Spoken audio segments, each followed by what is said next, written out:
Nós abramos a palavra do Senhor no segundo livro de Samuel, capítulo 24. Diz assim a palavra do Senhor. Tornou a ira do Senhor a acender-se contra os israelitas, e ele incitou a Davi contra eles, dizendo: Vai, levanta o censo de Israel e de Judá. Disse, pois, o rei a Joabe, comandante do seu exército: Percorre todas as tribos de Israel, de Dan até Berseba, e levanta o censo do povo, para que eu saiba o seu número. Então disse Joabe ao rei: Ora, multiplique o Senhor teu Deus a este povo 100 vezes mais, e o rei meu senhor o veja. Mas por que tem prazer nisto o rei meu senhor? Porém a palavra do rei prevaleceu contra Joabe e contra os chefes do exército. Saiu, pois, Joabe com os chefes do exército da presença do rei a levantar o censo do povo de Israel.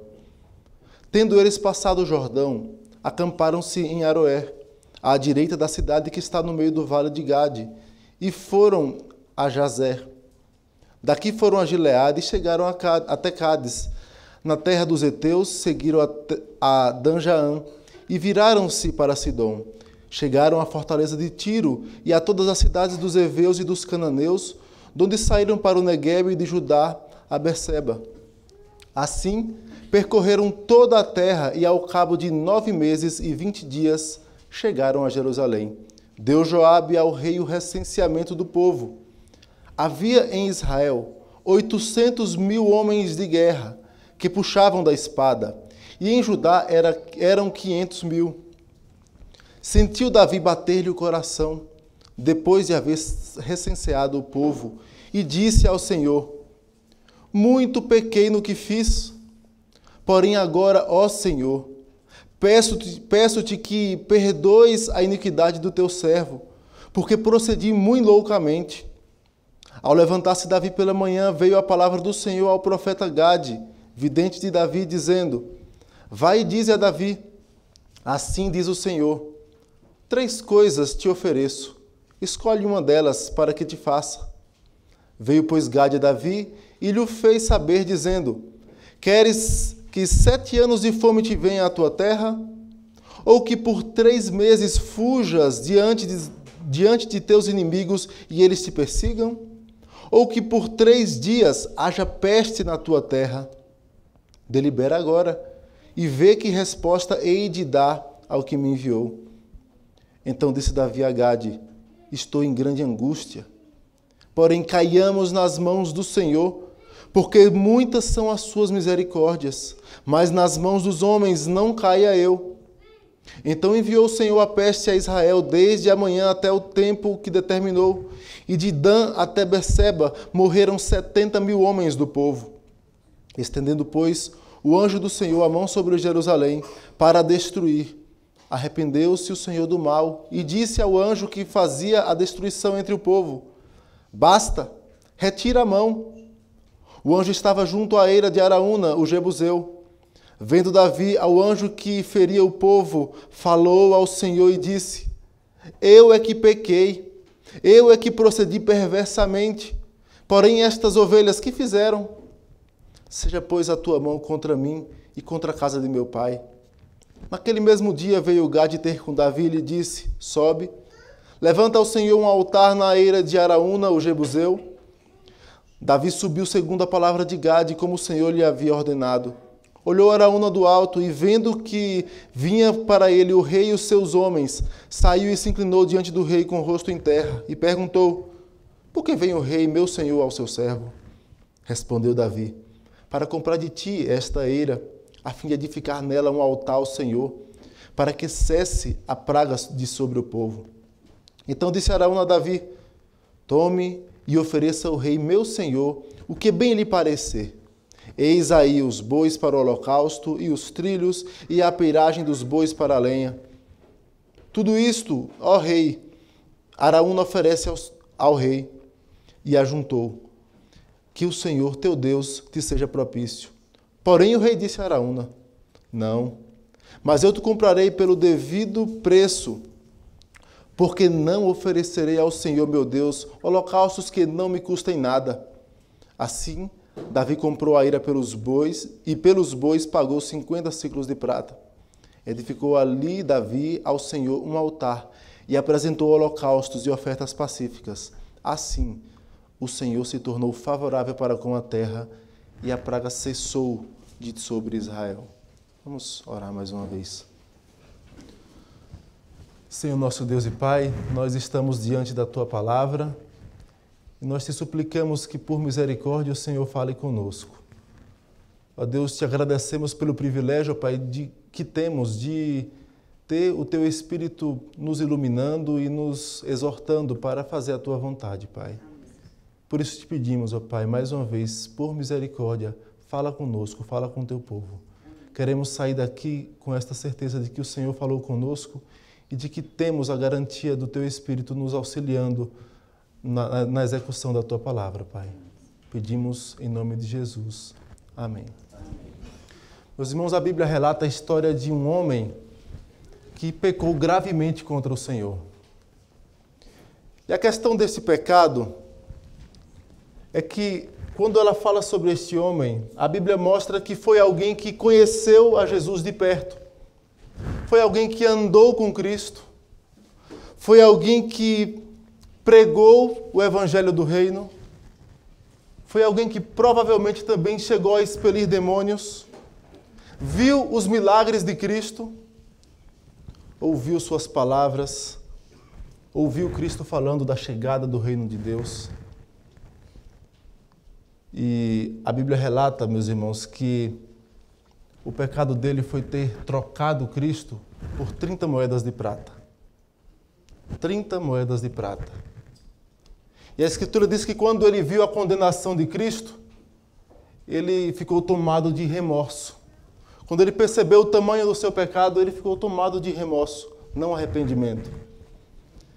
E o texto diz que a atitude dele foi dizer: pequei, traindo sangue inocente. Ele não confessou a Deus o seu pecado, ele confessou aos principais sacerdotes. Falou: olha, eu pequei. E os principais sacerdotes falaram: olha, isso é contigo. E a atitude dele diante disso foi jogar as 30 moedas perante os principais anciãos e sacerdotes. E ele retirou-se e foi enforcar-se. O nome dele era Judas Iscariotes. E ele fez isso porque ele era filho da perdição. Após pecar gravemente contra o Senhor, a atitude dele foi enforcar-se. Meus irmãos, e falando sobre a questão do pecado, nós lemos na liturgia, João diz o seguinte: filhinhos meus, estas coisas vos escrevo para que não pequeis, se todavia alguém pecar. Se todavia alguém pecar. Paulo, na mesma direção, diz aos Gálatas: irmãos, se alguém for surpreendido em alguma falta, se alguém for surpreendido em alguma falta. O que esses dois textos têm em comum é que o servo de Deus, com o auxílio do Espírito Santo, ele não peca deliberadamente. O pecado na vida do crente passa a ser um tropeço. Não é algo planejado, maquinado. Não passa a ser algo contínuo na vida do crente. O pecado passa a ser uma condicional, uma hipótese, uma surpresa, se alguém pecar, se alguém for surpreendido em alguma falta. Meus irmãos, e a atitude do servo de Deus é totalmente contrária à atitude de Judas diante do pecado. Conscientes, meus irmãos, de que somos pecadores e de que tantas vezes falhamos em fazer a vontade de Deus. E conscientes também de que temos o Espírito Santo nos auxiliando para fazer a vontade de Deus. Nós vamos ver à luz desse texto a resposta à seguinte pergunta: como devemos agir quando tropeçarmos e pecarmos contra o Senhor? Como devemos reagir quando tropeçarmos e cairmos em pecado contra o Senhor? E o texto vai nos mostrar, meus irmãos, que a primeira atitude é a confissão. Confesse o seu pecado. Versículo 10, o texto diz: Sentiu Davi bater-lhe o coração, depois de haver recenseado o povo, e disse ao Senhor: muito pequei no que fiz. Porém agora, ó Senhor, peço-te que perdoes a iniquidade do teu servo, porque procedi muito loucamente. Meus irmãos, alguém que se arrepende genuinamente, a primeira atitude dela é confessar ao Senhor o seu pecado. E a Bíblia mostra, nesse trecho, fala assim: sentiu Davi bater-lhe o coração. Em uma tradução mais literal é: o coração de Davi feriu ele. Ele sentiu de fato no seu coração. A Bíblia diz que, lá em Atos, que Davi era o homem segundo o coração de Deus. E nesse texto a gente percebe um pouco disso na sua disposição em se voltar para Deus.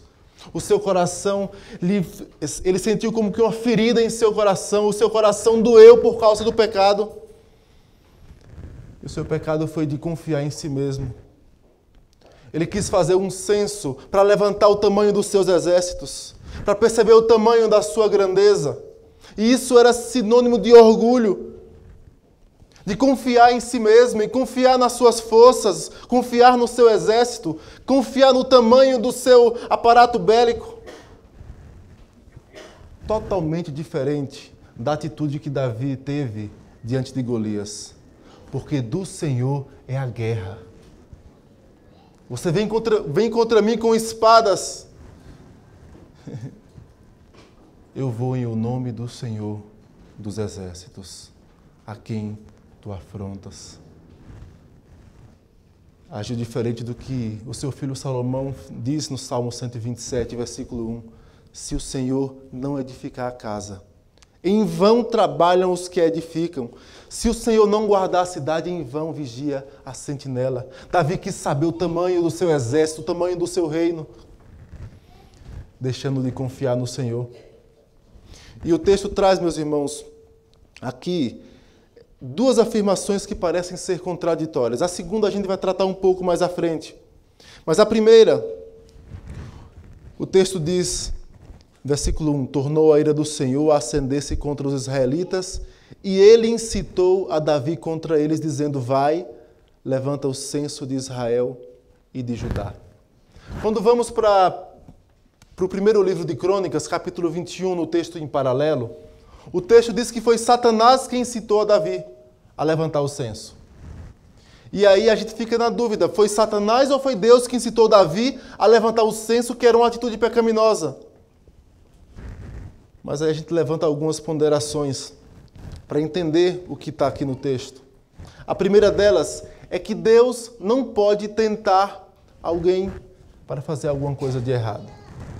Lá em Tiago, o texto diz, Tiago capítulo 1, versículos 13 a 15, ninguém, ao ser tentado, diga, sou tentado por Deus, porque Deus não pode ser tentado pelo mal, e Ele mesmo a ninguém tenta. Ao contrário, cada um é tentado pela sua própria cobiça. Quando esta o atrai e seduz, então a cobiça, depois de haver concebido, dá à luz o pecado, e o pecado, uma vez consumado, gera morte. Então, o pressuposto é, Deus não pode tentar ninguém para que essa pessoa faça o mal. Então, Deus não tentou Davi para Davi pecar. Esse é o ponto. Segundo, no outro relato em Crônicas, o autor mostra que foi Satanás quem tentou Davi. Terceiro detalhe, é que talvez alguém chegue e pergunte assim, se foi Satanás que tentou Davi, por que o texto de Samuel está mostrando que foi Deus quem incitou Davi a levantar o censo? Era para mostrar que mesmo diante de um mundo caído, mesmo diante da ação de Satanás, nada foge ao controle divino. Nada foge ao Deus que controla todas as coisas. Tudo está em suas mãos. Até mesmo Satanás agindo não está fora da sua permissão, da sua vontade soberana decretada na eternidade. E tudo ele faz para o determinado fim que ele estabeleceu, para a sua glória. Outra ponderação, meus irmãos, é que nós temos vários relatos na Escritura mostrando que Deus controla as ações dos homens, dos ímpios e até de Satanás. Foi assim com Faraó, lá em Romanos diz que Paulo fala assim: para isto mesmo te levantei, para em ti mostrar o meu poder e para que seja anunciado o meu nome em toda a terra. Até Faraó, no período do Êxodo, na escravidão do Egito, foi levantado por Deus. Foi assim com Jó, em que Deus permitiu a ação de Satanás. E o detalhe no livro de Jó é que o próprio Jó, ele não tinha a noção de que era Satanás que estava por trás daquelas artimanhas. Jó fala: recebi o bem de Deus, por que não receberia o mal? Ele percebeu que era a ação de Deus. Foi assim com que crucificaram Jesus Cristo. Atos capítulo 2, versículo 23. Sendo este entregue pelo determinado desígnio e presciência de Deus, vós o matastes, crucificando-o por mãos de iníquos. Satanás ferindo o calcanhar de Cristo, mas foi Deus que entregou o seu Filho. Sendo assim, meus irmãos, temos nesse relato que foi Satanás que incitou Davi contra o povo para levantar o censo. E considerando o fato de Deus estar irado contra Israel, ele permitiu que eles fossem tentados e caíssem em pecado. O texto não diz claramente, meus irmãos, qual foi o evento que fez com que Deus ficasse irado contra o seu povo. O último evento em que a Escritura relata, nesse contexto em que Deus estava irado, foi com Uzá, quando Uzá tentou irreverentemente segurar a arca em cima do carro. E ele foi fulminado pelo Senhor, a ira do Senhor se acendeu. Mas o que temos então, meus irmãos, é que Deus estava irado contra Israel. Deus estava irado mesmo contra o povo. Deus permitiu que Satanás fosse incitar Davi. Davi ordena o censo. Depois que ele ordena, Joabe o alerta. Por que o rei está com prazer em levantar esse censo? Por que o rei está sentindo deleite nisso, em ver o tamanho dos seus exércitos, o tamanho que se tornou o seu império? Mas não foi ouvido. Após isso, os seus soldados também, os chefes do exército também falaram, mas ele não deu ouvido. Eles obedeceram à ordem do rei e foram e fizeram o censo. O texto diz que tinha 800 mil homens no Reino do Sul, e em Judá, e 300 mil homens em Jerusalém. E a questão é que, um detalhe desses 1000, é que provavelmente não é literal, não eram 800 mil homens.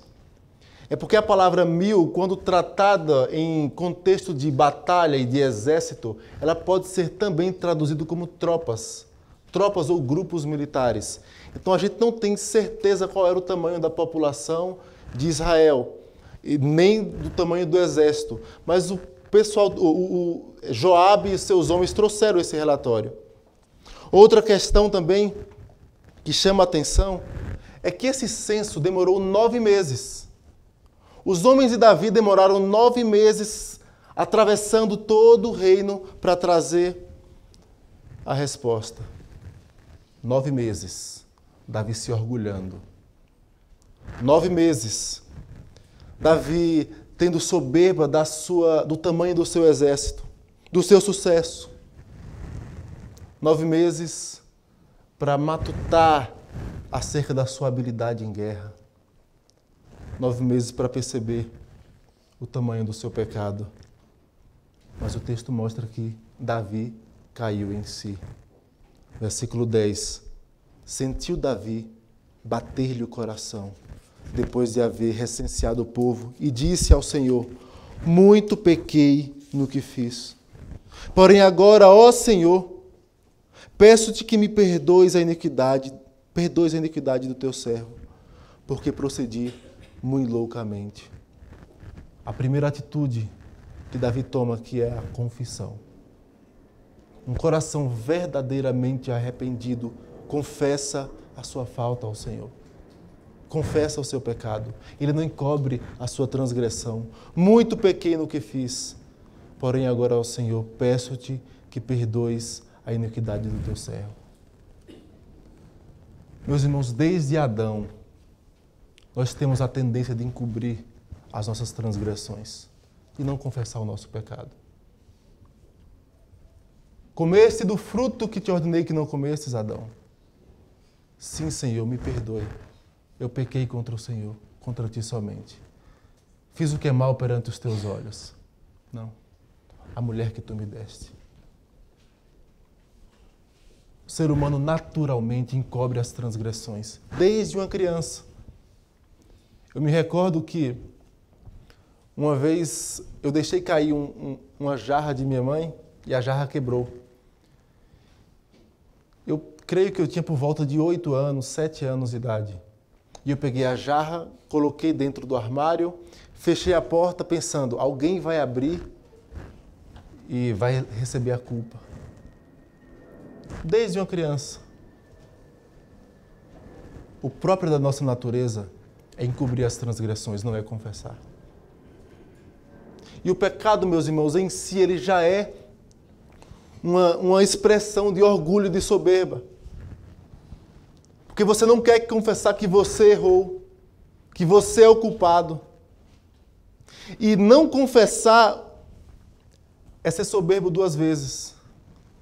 É ser soberbo porque você rejeita a lei de Deus, rejeita a santa e perfeita vontade de Deus, dizendo, não, isso aqui não é bom.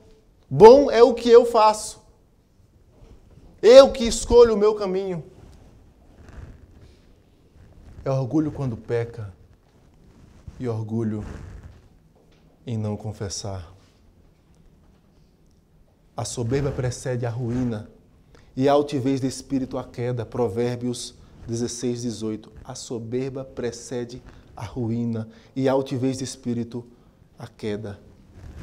Um coração verdadeiramente arrependido confessa a sua transgressão. Se é com o próximo a sua falta, você confessa ao próximo, confessa a Deus, porque você peca antes de tudo contra a santa lei de Deus, contra o Senhor, contra a sua santidade. Provérbios 28, 13 diz, o que encobre as suas transgressões jamais prosperará, mas o que as confessa e deixa alcançará misericórdia. Salmo 32, versículos 3 a 5, o mesmo salmista, Davi, enquanto calei os meus pecados, envelheceram os meus ossos pelos meus constantes gemidos todo o dia, porque a tua mão pesava dia e noite sobre mim, e o meu vigor se tornou em sequidão de estio. Confessei-te o meu pecado, e a minha iniquidade não mais ocultei. Disse, confessarei ao Senhor as minhas transgressões, e tu perdoaste a iniquidade do meu pecado. Tiago diz em sua carta, confessai os vossos pecados uns aos outros para seres perdoados. Muito pode a súplica do justo em seus efeitos. Quando nós pecamos contra o próximo, precisamos confessar o próximo. Olha, eu já pedi perdão a Deus. Ao próximo não, eu tenho vergonha. Mas para abrir a boca e ofender o próximo, às vezes a gente não mede a vergonha. Primeira atitude, quando tropeçamos e caímos, e estamos verdadeiramente arrependidos, confesse o seu pecado. A segunda atitude, versículo 14, confie na misericórdia de Deus.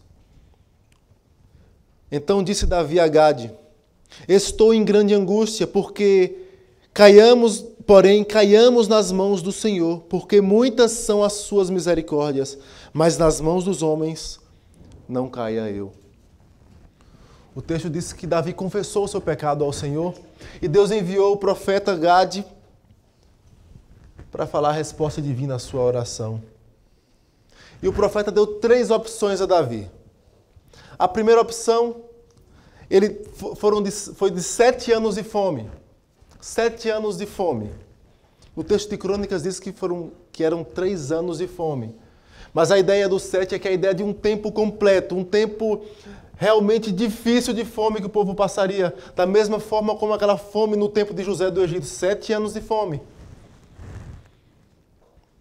A segunda opção, O texto diz que era 3 meses fugindo dos inimigos.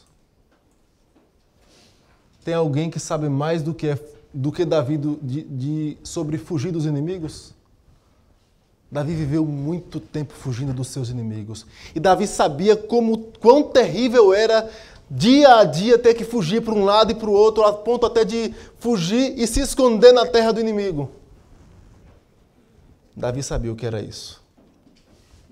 Terceira opção, 3 dias de peste.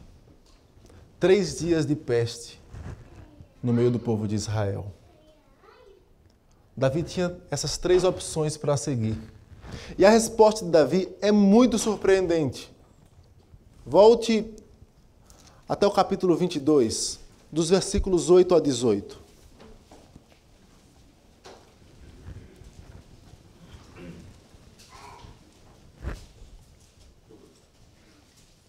Davi compõe um cântico, e nesse cântico Davi expressa em um trecho acerca da ira de Deus sobre os seus inimigos, sobre aqueles que afrontam o Senhor.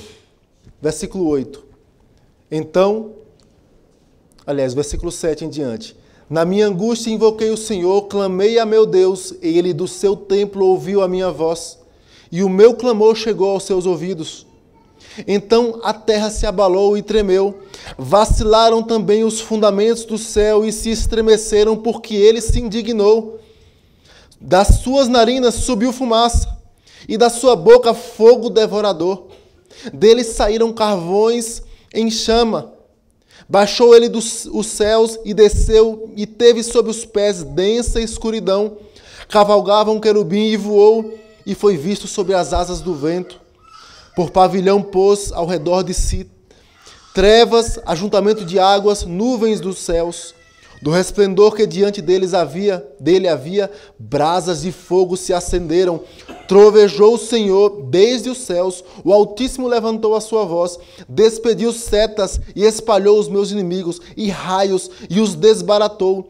Então se viu o leito das águas, e se descobriram os fundamentos do mundo pela repreensão do Senhor, pelo iroso resfolgar das suas narinas. Do alto me estendeu ele a mão e me tomou, tirou-me das muitas águas. Livrou-me do forte inimigo, dos que me aborreciam, porque eram mais poderosos do que eu. Cair nas mãos dos seus inimigos era algo terrível. Era algo terrível.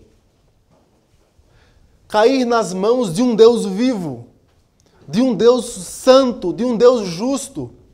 Aliás, terrível coisa é cair nas mãos de um Deus vivo. Mas isso é para quem não está dentro da aliança. Versículo 14 do capítulo 24 diz: Então disse Davi a Gade: Estou em grande angústia, porém caiamos nas mãos do Senhor. Caiamos nas mãos do Senhor, porque muitas são as suas misericórdias, mas nas mãos dos homens não caia eu. Nas mãos dos homens não há misericórdia, nas mãos dos inimigos não há misericórdia, não há compaixão. Aliás, Jesus Cristo disse: vocês devem temer não aqueles que matam o corpo somente, mas aquele que é poderoso para matar o corpo e lançar sua alma no inferno. Mas isso é para os ímpios. Para quem está dentro da aliança, a garantia de misericórdia. Misericórdia. Estou em grande angústia, porém, caiamos nas mãos do Senhor, porque muitas são as suas misericórdias. As misericórdias do Senhor são a causa de não sermos consumidos, porque as suas misericórdias não têm fim, renovam-se cada manhã. E observe que quando Davi fala, caiamos nas mãos do Senhor, o Senhor está em caixa alta. Davi está recorrendo ao Deus da aliança, ao Deus que fez uma aliança de redimir o seu povo. Davi sabia que bondade e misericórdia seguiriam ele todos os dias da sua vida. Então, mesmo que ele caísse nas mãos do Senhor, ele sabia que encontraria misericórdia. Então, preferível é cair nas mãos do Senhor. E Deus, de fato, manifestou sua misericórdia. Versículo 16. Estendendo, pois, o anjo do Senhor a mão sobre Jerusalém, para a destruir. Arrependeu-se o Senhor do mal e disse ao anjo que fazia destruição entre o povo: basta, retira-te a mão. O anjo estava junto à eira de Araúna, o Jebuseu. E aqui voltamos ao segundo ponto que falamos que parece ser contraditório. Lá no primeiro, parecia que Deus incitou Davi a pecar, mas percebemos que, na verdade, Satanás incitou sob a permissão e o controle divino. Aqui o texto nos diz que Deus se arrependeu. Arrependeu-se o Senhor do mal e disse ao anjo que fazia destruição entre o povo: basta, retira a mão. Nós já vemos esse mesmo termo sendo utilizado em outros eventos na Escritura sobre o arrependimento de Deus, e já tratamos, mas ressaltando essa questão, nós sabemos que não é como o arrependimento humano. O que está aqui não está falando que Deus ia fazer isso ou porque eu fiz isso, como nós fazemos. E nós vamos listar pelo menos 3 razões que mostram isso. A primeira delas é também um pressuposto. A Bíblia diz que Deus não é homem para que minta, nem filho do homem para que se arrependa. Números, capítulo 23, versículo 19. O segundo detalhe, a segunda razão que nós percebemos isso, é que a direção do versículo, do texto, desse trecho, é de um sentimento de compaixão. Davi ora ao Senhor, confessa o seu pecado, e ele recorre ao Senhor, porque ele sabe que encontra misericórdia no Senhor. E o terceiro detalhe é que, a terceira razão, é que a palavra traduzida por arrependimento, ela em outros modos verbais, ela tem a ideia de conforto, consolo, de compaixão, lamento, sentimentos ligados à tristeza. A ideia aqui mesmo é de compaixão, de misericórdia.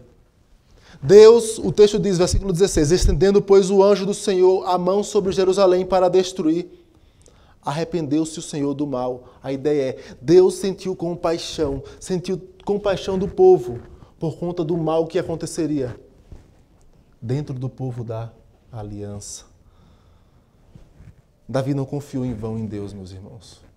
Ele confiou no Deus que fez uma aliança com seu povo, num Deus misericordioso, cheio de graça e de bondade. Eu não sei, meus irmãos, como está a vida de cada um com Deus. Não sei se você está em pecado, não sei se você tem ocultado pecados, se você tem cultivado pecados. Mas o que eu sei é que a Bíblia trata o pecado com seriedade. O menor dos pecados é algo seríssimo contra Deus. É algo gravíssimo. Porque pecar é usar as estruturas que Deus nos deu contra Ele, contra a sua vontade. É usar a boca que Deus nos deu para falar malícias, para falar coisas que não agradam a Ele. É usar os pés que Deus nos deu para andar em locais que Ele mandou que nós não andássemos. É usar os olhos que Deus nos deu para cobiçar e fazer aquilo que não agrada ao Senhor. Por isso, se você tem pecado contra o Senhor, confesse o seu pecado ao Senhor. E saiba, em Deus há misericórdia. Em Deus você encontra compaixão. Alguém que se arrepende genuinamente e confessa o seu pecado, alcança a misericórdia. O que encobre as suas transgressões jamais prosperará, mas o que as confessa e deixa alcançará misericórdia. Algumas pessoas chegam a falar, olha, eu pequei, eu fiz isso de errado, e eu já pedi perdão à pessoa, eu já pedi perdão a Deus, e eu não consigo me perdoar por isso, eu nunca vou me perdoar. se você se arrependeu genuinamente, se você confessou o seu pecado ao Senhor, tomou todos os passos que a palavra de Deus manda, é Deus quem garante que nele você encontra misericórdia. Quem somos nós para dizer, eu não me perdoo, se o próprio Deus diz, eu te perdoo, se você confessa genuinamente o seu pecado? No Senhor há misericórdia. Em um contexto de possibilidade de pecado do povo de Deus, Moisés diz o seguinte: quando estiveres em angústia e todas estas coisas te sobrevierem nos últimos dias, e te voltares para o Senhor teu Deus, e lhe atenderes a voz, então o Senhor teu Deus não te desamparará, porquanto é Deus misericordioso. Nem te destruirá, nem se esquecerá da aliança que jurou a teus pais. Deuteronômio 4, versículos 30 e 31.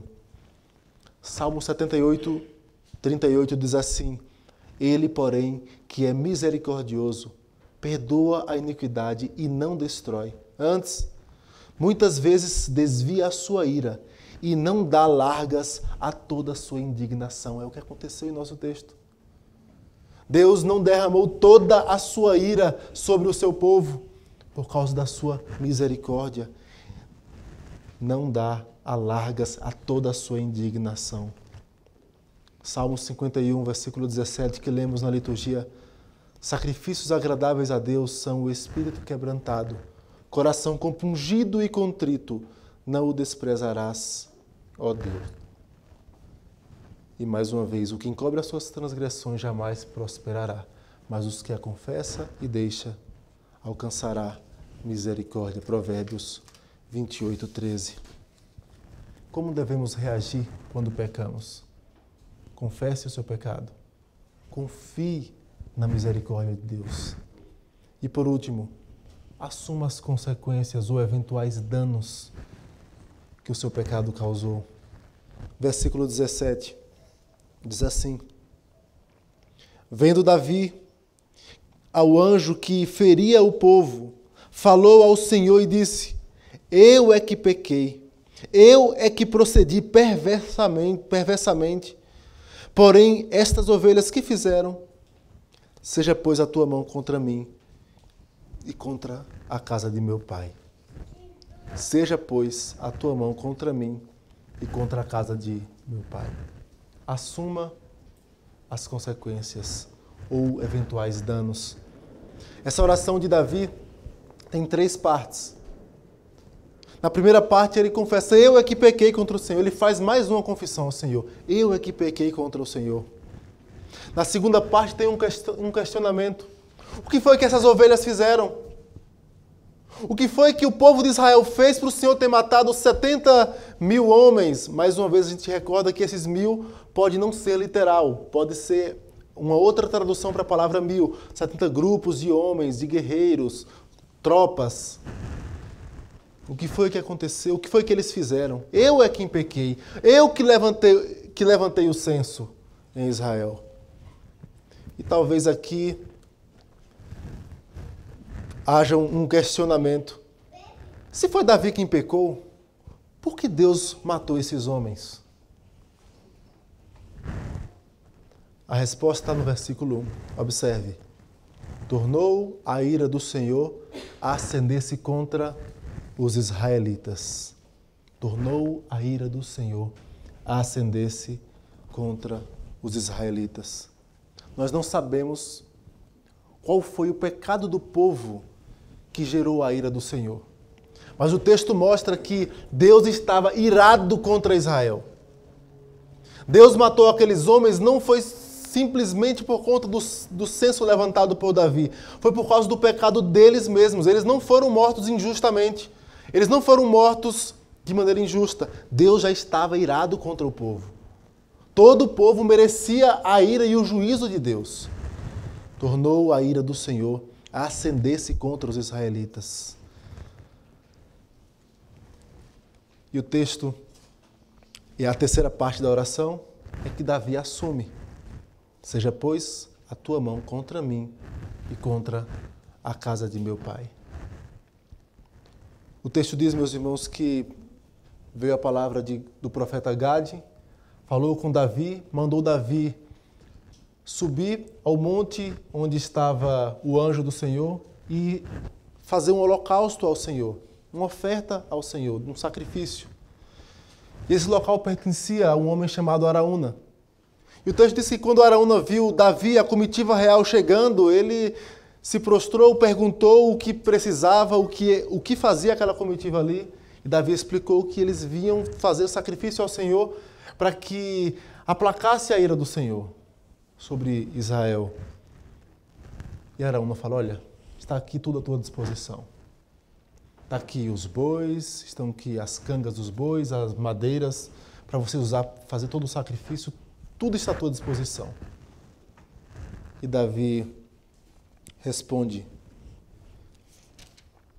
versículo 24, porém o rei disse a Araúna, não, mas eu te comprarei pelo devido preço, porque não oferecerei ao Senhor meu Deus holocaustos que não me custem nada. Não oferecerei ao Senhor meu Deus holocaustos que não me custem nada. A resposta de Davi nos ensina que o pecado traz custos. O pecado traz danos, consequências. E nós não podemos fugir das consequências do pecado. Precisamos assumir os eventuais danos que causamos com o nosso pecado.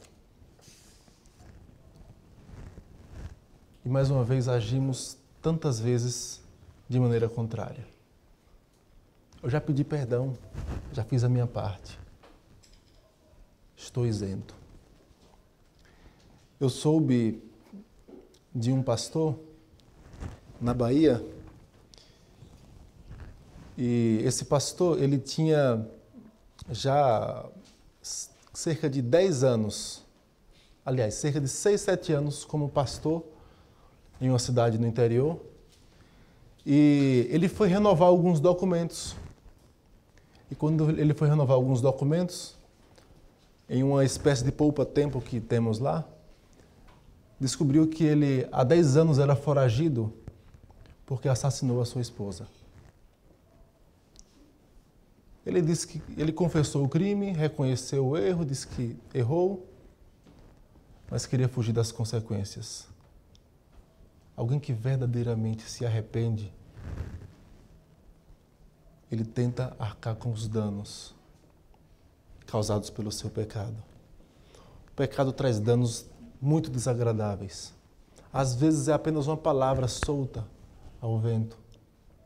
E não queremos assumir tantas vezes. Fugimos das consequências e dos danos que ele causa. Não queremos reparar esse dano. Meus irmãos, nosso texto encerra no versículo 25, dizendo assim: edificou ali Davi ao Senhor um altar e apresentou holocaustos e ofertas pacíficas.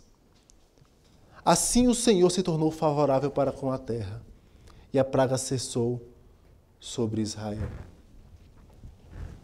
Mas a questão, meus irmãos, é que um holocausto não é suficiente em si para cobrir pecados.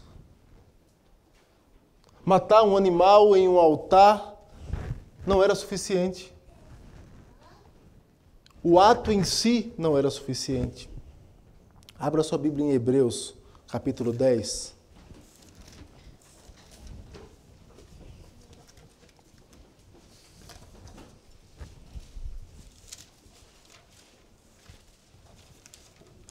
Versículo 4.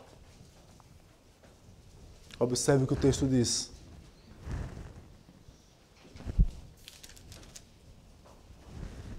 Porque é impossível com o sangue de touros e de bodes, é impossível que o sangue de touros e de bodes remova pecados. Agora observe os versículos 10 e 11. Nessa vontade é que temos sido santificados, mediante a oferta do corpo de Jesus Cristo, uma vez por todas. Ora, todo sacerdote apresenta dia após dia a exercer o serviço sagrado e a oferecer muitas vezes os mesmos sacrifícios que nunca jamais podem remover pecados. Jesus, porém, tendo oferecido para sempre um único sacrifício pelos pecados, assentou-se à destra de Deus, aguardando daí em diante até que os seus inimigos sejam postos por estrados dos seus pés. O sacrifício em si não era suficiente para remover pecados, mas o que fez Deus aceitar a oferta de Davi é por causa da promessa daquele que haveria de pisar na cabeça da serpente, daquele que apresentaria um sacrifício perfeito, único, cabal. É por causa de Cristo que Deus aceitou a oferta pela culpa do pecado. Jesus, porém, tendo oferecido para sempre um único sacrifício pelos pecados, assentou à destra de Deus. A ira de Deus se aplacou, no caso de Davi, por causa de Jesus Cristo. Meus irmãos, aquele que tem Jesus Cristo, aquele que de fato tem Cristo habitando no seu coração, aquele que tem uma vida nova no Senhor, ele pode pecar. É possível que ele peque. Não estamos isentos de tropeçar e cair. Mas o pecado na vida do servo de Deus é um tropeço. É ocasional. Eu costumo ilustrar que ninguém passa na rua e fala assim, eu vou tomar uma topada agora e vou quebrar meu tornozelo, e vai lá, topa e quebra o seu tornozelo. Ninguém peca desse jeito. Ninguém fala isso e faz isso. Da mesma forma, o servo de Deus, ele não peca deliberadamente. Ele tropeça, ele cai. Mas aqueles que são realmente de Cristo, que se arrependem genuinamente, eles confessam o seu pecado. Confessa ao próximo se ofendeu o próximo, confessa ao Senhor. Ele confia na misericórdia de Deus. Ele assume os eventuais danos. O Salmo 130, para encerrar, meus irmãos, diz o seguinte: das profundezas clamo a ti, Senhor. Escuta a minha voz. Estejam alertas os teus ouvidos às minhas súplicas. Se observares, Senhor, iniquidades, quem, Senhor, subsistirá? Contigo, porém, está o perdão para que te temam.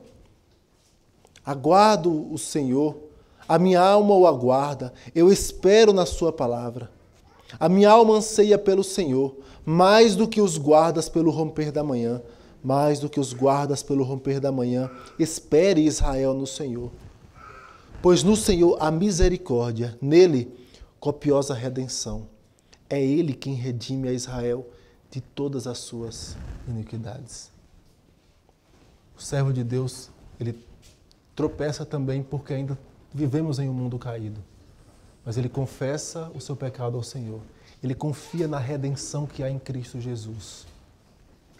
Ele assume as possíveis consequências causadas pelo seu pecado. O que encobre as suas transgressões jamais prosperará, mas o que as confessa e deixa alcançará misericórdia. Que Deus nos abençoe.